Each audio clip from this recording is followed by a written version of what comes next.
Good evening, my fellow South Africans. As you can see, I'm having my cup of coffee again. I have the solution cup. Don't forget, you need to subscribe, please, guys. We need some more subscribers urgently, please. And I thanks really to would Marianne for appreciate it. subscribing. And thank you, Marianne, for subscribing. What's the weather like up there in Gauteng? Probably feeling freezing. Yeah, nothing like here. It's warm here. So it's going to get cold here too, believe you me. It does get cold in Durban. Anyway, tonight I'd like to talk about an interesting subject. I don't know if everybody's going to find it interesting, but for me, I think it's something. We talk about accountability and all that type of thing. We should maybe go a little bit deeper. Have you ever thought about this? Criminals go to jail, they get their food, got electricity, they got a roof over their head, they even get a personal guard to look after them. Yes, they've got it all well. They're all nice and safe there, aren't they? Yeah, boy. They get in the line, and when they go to the hospital, they're the first in the line to go and see the doctors and whatnot, all in dentists and optometrists and everything. What I believe what should happen when people come out on parole, they should actually do a cost analysis on that person that went into jail. I don't care what they went there for. If it's 5 years, 10 years, 2 years, 3 months, whatever. They should work out what it cost us taxpayers put them there in the first place. From the court case, from when the police had to arrest them.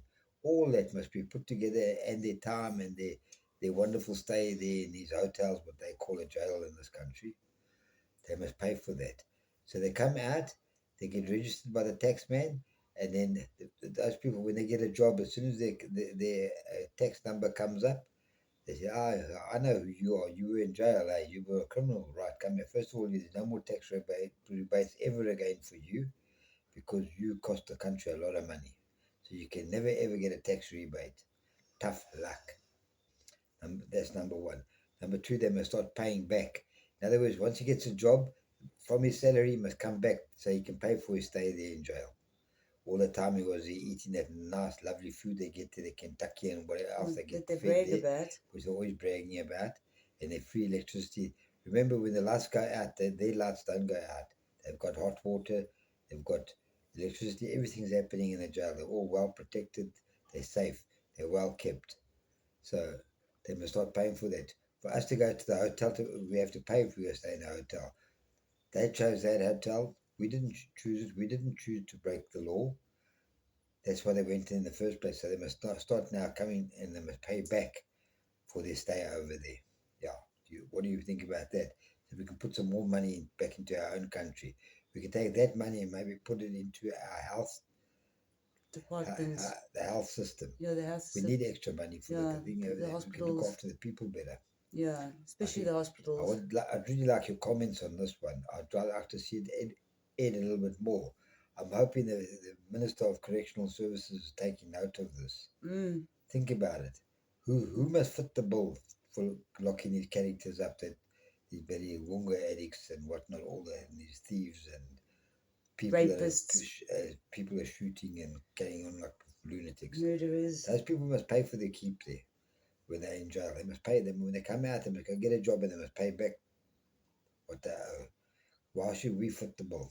No, no, no, no, no, no. No more footing the bill here. They must pay their own bill.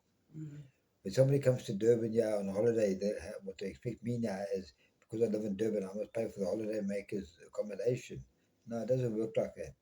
That guy that comes on holiday must pay for it. So that guy that goes to jail, he must pay for his upkeep and his. Well, they want to brag about it. Because they'd like to brag about it. We've seen it on social media. Yeah.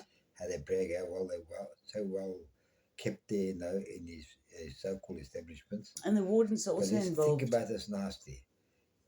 But think about it nicely. What do you think about maybe those prisoners should stop paying? It's the same as these people that have got a criminal record. They should automatically, if you've got a criminal record, until you've served your suspended sentence, whatever, you should never ever be allowed to get a tax rebate. You should be banned from getting a tax rebate until you've served your full suspended service. sentence. Yeah, sentence. And those are the like people that come in and they get it like driving under the influence. They get a fine. They pay that. those people shouldn't be allowed be allowed to have the access to be able to get a tax rebate. That will wake them up. Maybe they'll think twice before they drink and drive the next time. Or maybe never get a driving license again. That's right. That's what I said. But the tax rebate is a killer because that hurts a man in the pocket. And the man doesn't like his pocket dinged. No. He hates that. Yeah. But you people think about it and think about what I just said. Don't you think the government should look into this a little bit deeper, maybe, so we can start putting some money back into our coffers, which we do know that the government stole in the first place, but that's not the issue. The issue is how do we rebuild our resources so we can start paying all our debt off. We have to pay it off somehow. At the moment, we're making more and more debt by looking after criminals in these 5-star, bloody so-called prisons. Yeah. No. That must come to an end now. Think about it and please comment down below. I'd love your comments on this one. Anyway, you people have a pleasant evening further, and we shall talk again maybe tomorrow evening if I've got my strength back. I'm getting my strength back slowly after that second episode, after the stroke and all that. But please, I'd really appreciate it if you could just subscribe, share, and like. I'd really appreciate that. Thank you very much. Have a pleasant evening further. Good night. Love you all. Thank you, guys. Thank you for watching The Solution and listening to our podcast. Have a good evening further. Take care and God bless.